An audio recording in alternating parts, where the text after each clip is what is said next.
जय माता दी। बड़ों को मेरा चरण स्पर्श और छोटों को मेरा प्यार। कैसे हैं आप सब? माता रानी के 9 दिन हम लोगों ने बहुत ही अच्छे से माँ दुर्गा को पूजा पाठ करके प्रसन्न कर लिया। वैसे तो माँ हमेशा ही अपने बच्चों से प्रसन्न रहती है, लेकिन विजयदशमी यानी कि दशहरा का वो खास दिन, जिस दिन हम माँ दुर्गा की पूजा तो करते ही हैं, साथ में प्रभु श्री राम और माता सीता का भी पूजन करते हैं। एक तरफ माँ दुर्गा शक्ति का प्रतीक मानी जाती है, वहीं भगवान श्री राम धर्म, आदर्श, व्यक्तित्व के प्रतीक माने जाते हैं। कहा जाता है कि जीवन में शक्ति, मर्यादा, धर्म और आदर्श का विशेष महत्व होता है। जिस व्यक्ति के भीतर ये गुण होते हैं वह सफलता अवश्य पाता है अपनी ज़िंदगी में, चाहे कितनी भी कठिनाइयाँ या परेशानियाँ क्यों ना आ जाए। लेकिन अगर आपके अंदर ये गुण है तो आपको सफलता ज़रूर मिलती है। इसलिए दशहरा पूजन करना बहुत ही आवश्यक होता है। दशहरा पूजन हम सबको ज़रूर करना चाहिए। तो आज मैं आप सबको बताऊंगी कि दशहरा का पूजन आप सब किस प्रकार से कर सकते हैं। करना क्या है आपको, आपने सुबह के समय एक चौकी लेनी है, चौकी पे लाल रंग का कपड़ा बिछाना है, वहाँ पर हनुमान जी की मूर्ति या फोटो फ्रेम जो ही भी है आपके पास वो पहले स्थापित करना है। उसके साथ में प्रभु श्री राम, माता सीता, अगर आपको पूरे राम दरबार की फ़ोटो मिल जाए तो उससे बढ़िया क्या ही हो सकता है, उसकी फ़ोटो आप घर पे स्थापित कर लीजिए चौकी पर। इसके बाद आपने घी का दीपक जलाना है, धूप अगरबत्ती जो भी जलाते हैं वो जला लीजिए। सरसों के तेल का दीपक बिल्कुल नहीं जलाना है। और कलश अगर आप रखना चाहें तो रख सकते हैं, नहीं तो सिंपल पूजा बता रही हूँ मैं आप लोगों को विजयदशमी की, आप कैसे कर सकते हैं। तो चौकी पर लाल कपड़ा बिछाकर हनुमान जी की फ़ोटो को स्थापित करिए, प्रभु श्री राम, माता सीता, राम दरबार की फ़ोटो को स्थापित करिए। अपने राइट साइड में घी का दीपक जलाइए। इसके साथ में आप एक प्लेट लीजिए, स्टील की प्लेट ले सकते हैं या कोई भी ऐसा बर्तन, नहीं तो मिट्टी का आप पात्र ले सकते हैं जिसमें हम जौ बीजते हैं। मिट्टी का पात्र होता है ना, तो जिसमें खेतरी जौ बीजते हैं, वैसा कुछ आप ले सकते हैं। घी का दीपक और धूप अगरबत्ती जलाने के बाद सबसे पहले प्रभु श्री राम, माता सीता, हनुमान जी को जल से, गंगा जल से स्नान कराइए, फिर तिलक लगाइए, कलावा बांधिए, फूलों की माला चढ़ाइए और मीठे का प्रसाद भोग में ज़रूर लगाइए। इसके बाद सबसे इम्पॉर्टेंट चीज़, विजयदशमी की पूजा जो बहुत ही इम्पॉर्टेंट इसलिए होती है कि अगर आप अपने शत्रुओं से बहुत परेशान रहते हैं तो ये पूजा आप लोगों को ज़रूर करनी चाहिए। लेकिन ध्यान ये देना है कि इस पूजा को ये सोच के मत करिए कि आज मैंने पूजा करी है मेरे शत्रुओं का नाश होगा, ऐसा नहीं। सिर्फ ये सोच के कि अगर हम किसी का गलत नहीं चाहते हैं तो भगवान हमारा गलत भी कभी मत होने देना। इस सोच के साथ अगर आप पूजा करते हैं तो आपको अपनी पूजा का फल ज़रूर मिलता है। इसके बाद जब आप स्नान करा दें, टीका लगा दें, भोग, मीठे का भोग, फल का भोग जो भी आप लाए हैं वो प्यार से आप भोग लगा दीजिए, फूल माला वगैरह चढ़ा के। फिर आपने वहीं पर बैठकर एक पात्र लेना है, मिट्टी का ले लीजिए।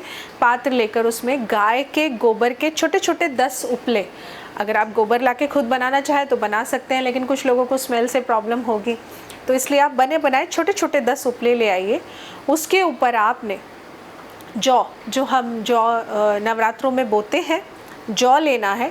घी में डिप करके जौ का आपने मतलब घी इतना लगाइए कि घी ज़्यादा एकदम लिक्विड की तरह ना हो जाए, थोड़ा सा घी लगा के जौ के लड्डू टाइप में बना लीजिए। तो आपने 10 उपले लेने हैं और 10 उपलों के ऊपर ये छोटे छोटे लड्डू बनाकर, एक उपले पे एक लड्डू बनाकर इस तरह रख देना है। जौ ही क्यों लेना है? जौ राहु ग्रह का कारक होता है और राहु हमारा सबकॉन्शियस माइंड होता है। जब आप अपने सबकॉन्शियस माइंड को मैसेज देते हैं कि आपको क्या चाहिए, तो आपका जो माइंड है वो एक्टिवेट हो जाता है, वो चैनलाइज होना शुरू हो जाता है कि आपको क्या करना चाहिए, आपको क्या चीज़ चाहिए और उसकी सही डायरेक्शन क्या है आपके लिए। तो जब आप गाय के 10 छोटे छोटे उपलों पर 10 जौ के लड्डू बना के रखेंगे, फिर थोड़ा सा आप हल्दी का तिलक लगाएंगे, सब लड्डुओं पे सिंदूर का तिलक लगाएंगे। बेसिकली ये हम रावण के 10 सर की प्रतिमा, 10 सर मानकर हम इसका पूजन करते हैं और फिर इसको वहीं पे छोड़ देंगे। इसके बाद जब आप पूजा कर लेंगे, आपने तिलक लगा दिया हल्दी का, फिर रोली का, फिर चावल का भी थोड़ा थोड़ा तिलक लगाइए और उसके बाद थोड़ा सा जल लेकर हाथ में इस तरह लेकर जल का छिड़काव कर दीजिए। इसके बाद शाम के समय, ये वहीं ऐसा रखा रहने दीजिए, शाम के समय फिर से आप प्रभु श्री राम के समक्ष दीपक जला के रख लीजिए। अखंड दीपक सुबह नहीं जलाना है, कंफ्यूज मत होइएगा, अखंड दीपक नहीं जलाना, सुबह सिर्फ उतनी देर के लिए दीपक जलाइए जितनी देर आपको पूजा करनी है। और आप बैठकर राम रक्षा स्तोत्र का पाठ कर सकते हैं, हनुमान चालीसा का भी पाठ कर सकते हैं, रामचरितमानस का भी पाठ कर सकते हैं। इसके बाद शाम के समय आपको दीपक जला लेना है और दीपक जलाने के बाद फिर आपने जो मीठे का प्रसाद सुबह लगाया था भोग में, आप वो वहाँ से सुबह हटा लेंगे, लेकिन उसी में से थोड़ा सा प्रसाद निकालकर शाम को आपने वो जो गाय के उपले आपने रखे हैं 10, उन पर थोड़ा थोड़ा भोग लगाना है, बिल्कुल थोड़ा थोड़ा भोग लगा करके फिर आपने जल लेना है सीधे हाथ में और जल को इस तरह थाली के या जो भी आपने जिसके अंदर उपले रखे हैं ऐसे करके आपने क्लॉकवाइज, एंटी क्लॉकवाइज नहीं, क्लॉकवाइज जल को ऐसे 3 बार घुमाना है।